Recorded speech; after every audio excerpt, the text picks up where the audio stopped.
మనల్ని అందరినీ ప్రజలు ఎన్నుకొని ఒకరిని పాలకపక్షంగా ఇంకొకరిని ప్రతిపక్షంగా మిగతా పార్టీలను కూడా ఆయా వర్గాల యొక్క గళాన్ని బాధను వినిపించడానికి ఈ సభలకు పంపించినప్పుడు మన యొక్క పాత్రలను బాధ్యతాయుతంగా నెరవేర్చాల్సిన అవసరం ఉన్నది.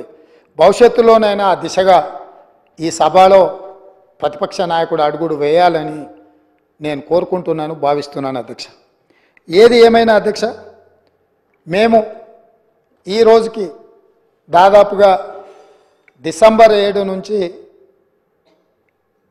ఫిబ్రవరి 7 తారీఖు వరకు 60 రోజులు పూర్తి చేసుకున్నాం. ఈరోజు మనం ఫిబ్రవరి నెలలో 9 తారీఖు రోజు, డిసెంబర్ 9 రోజు మేము ఏదైతే నిర్ణయాలు కొన్ని ఇదే అసెంబ్లీలో అమలు చేసినాం.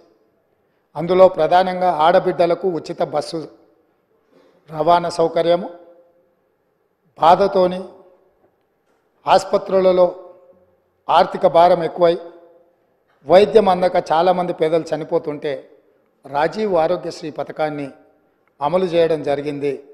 ఈ రోజుకు సరిగ్గా పథకాలు అమలు చేసి 2 నెలలు పూర్తి చేసుకుంటున్న సందర్భంలో ఈ పథకాలు అమలు చేయడానికి సహకరించిన నా మంత్రివర్గ సహచరులకు, మా శాసనసభ్యులందరికీ కూడా మనస్ఫూర్తిగా వారికి అభినందనలు తెలియజేస్తున్నా అధ్యక్ష. అదేవిధంగా అధ్యక్ష, గతంలో జరిగిన చాలా లోపభూష్టమైన నిర్ణయాలు ఉన్నాయి. వాటిని సవరించుకుంటూనే వాటిని సరైన దిశగా తీసుకువెళుతూ ప్రజలకు ఒక మంచి పరిపాలన అందించాలని అహర్నిశలు ప్రతి నిమిషము మా ప్రయత్నం మేము చేస్తున్నాం అధ్యక్ష. ఇందులో భాగంగానే మొన్న జరిగిన క్యాబినెట్లో లేదా గవర్నర్ గారి ప్రసంగంలో కొన్ని ప్రధానమైన అంశాలను మేము పొందుపరచడం జరిగింది. నేను చూసిన డాక్టర్ పల్లా రాజేశ్వరరెడ్డి గారు మాట్లాడేటప్పుడు ప్రభుత్వం తీసుకున్న కొన్ని మంచి పనులను వారు అభినందిస్తారేమో అని, అదేవిధంగా ప్రభుత్వం తీసుకుంటున్న నిర్ణయాలలో ఏమైనా ఒకవేళ వాళ్ళ దృష్టిలో సవరించుకోవాల్సిన సూచనలు ఏమైనా ఉంటే వారు సూచన చేస్తారేమో అని నేను ఆసక్తిగా విన్నా అధ్యక్ష. కానీ వారు ఆ దిశగా మాట్లాడుతున్నట్టుగా లేదు.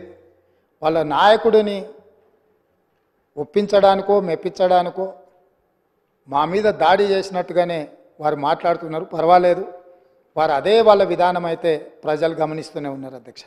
అందుకే అధ్యక్ష, ఈ సందర్భంగా మీ ద్వారా 4 కోట్ల తెలంగాణ ప్రజల ముందు కొన్ని అంశాలను నేను ప్రస్తావించదలుచుకున్నా. మా మంత్రివర్గంలో తీసుకున్న నిర్ణయాల మీద ప్రధానంగా తెలంగాణ ఉద్యమం సందర్భంగా ఏ వీధుల్లో చూసినా, ఏ వాహనం చూసినా, చాలామంది ఉద్యమకారుల గుండెల మీద కూడా టీజీ అని పచ్చబొట్టు పొడిపించుకున్న సందర్భాలు, ఉదంతాలు మనం చాలా చూసినాం. బండ్ల మీద రాసుకోవడమే కాదు, ఆనాడు ఏపీ అని ఉంటే ఏపీ వద్దు, టీజీ ఉండాలి, టీజీ కావాలి అని బండ్ల మీద టీజీ రాసుకోవడమే కాదు, గుండెల మీద కూడా పచ్చబొడిపించుకున్న సందర్భాలు